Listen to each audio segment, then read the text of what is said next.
Greetings from Marshall Gold Discovery State Historic Park. My name is Cynthia, and today we're going to be exploring the Wahop General Store, which was part of Chinatown during the gold rush and remained here as part of Chinatown until 1883, when a fire destroyed most of the town except for this stone building and its sister stone building. That's all that remained from Chinatown in the gold rush era. So let's come on inside and we'll have a look around.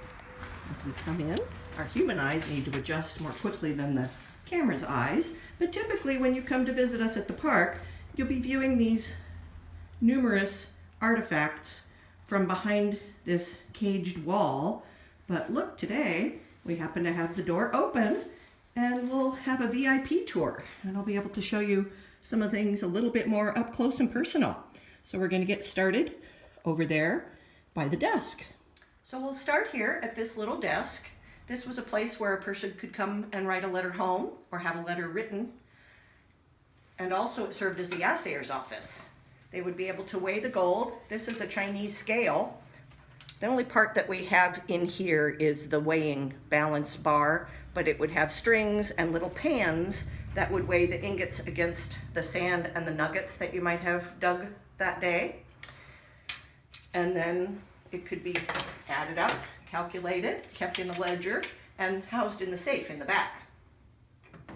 This also served as a place, as an insurance office in a way, because in the Chinese tradition, if your bones do not make it back to China, you're forgotten. It was very, very important for your bones to be sent back home. So you could pay to be buried if you happen to die here, and then have your body exhumed 6 months to a year later. And the bones are very carefully washed and scrubbed with a brush in water and brandy, and then placed in a box or a basket and shipped home so that the spiritual chain of ancestor link is not broken. So you remain a link in the chain. Very, very important. This is the traditional brick oven that you could sit down here at this table and enjoy a meal, drawn from the provisions over there in the back, the little kitchen pantry. Over in this section we have some more provisions. You can see that little potbelly stove, which along with the wood-fired oven kept this place nice and cozy in the winter. And notice the barrels and bottles and jars and even square metal tins that housed all kinds of tastes and flavors and products from the homeland. This set of drawers next to that safe that I mentioned in my first bit actually houses the herbs for the traditional Chinese medicine Apothecary. Stay tuned, I'm going to give you a peek inside one of those drawers. These drawers have symbols that outline the various herbs that are in the drawers. There are 4 compartments in each of these. And I just think it's rather remarkable that after so many years, we still have some evidence of what those items were. There's also to my right here, to your right actually, the workbench for the apothecary. And herbs hanging up above and bits of creatures that possibly served as medicine at the time. In the Chinese tradition, most things can serve as medicine in one way or another.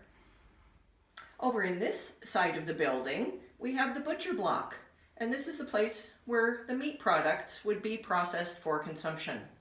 To the right of that is the rice grinding wheel. We all know rice is a main staple in the Chinese tradition, but they also, aside from just eating the rice, they liked to create flour out of it. So they'd put the rice grains in this hole and use these wooden handles to turn the grinding wheel, and the flour would come down out through this spout.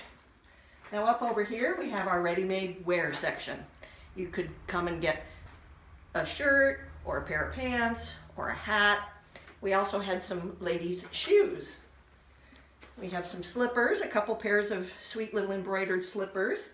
But this one has always caught my eye in particular because it's just so unique. Look at this interesting design. Now the sole has stiffened over time. I imagine it was a little bit more pliable back in the day, but isn't that a unique shoe? Conclude by translating this banner that hangs on the wall. Loosely translated into English, it means the gold is for the Chinese people too. I hope you've enjoyed this virtual tour of the Wahop General Store, and that you're able to enjoy some of our other videos as we virtually explore the people, places, and things in historic Coloma Valley here at Marshall Gold Discovery State Historic Park. Thanks for watching.